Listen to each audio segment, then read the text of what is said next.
volgende week compleet maartijd met hegere temperaturen. Niet dat ik voor het komende weekend. Safier wie het joert net. Het begon met rein, het begon met compleet jest waren, hudde wien. Maar de opklaring zou niet komen vanuit het westen waai en dan is de zinnen erbij en dan is het in de leid best uit te houden.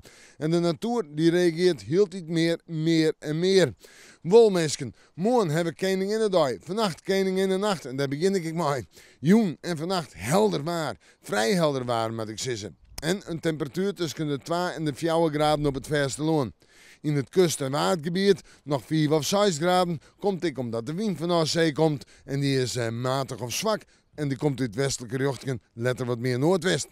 Dan, Monodag, de Koninginnedag, de Oranjezinnen is er flink bij. Dat is positief. En via het nieuw droeg is ik nog eens een keer positief. Dus, zo'n je zeggen, knap waar, is het ik. Al rond 14 graden is een te lege temperatuur. Maar omdat er net volle wind stiert, viel het al je volle warmer aan. Dus, noffelijk waar, Monodag. Een zwakke, ontmatige wind uit noordwest tot noord.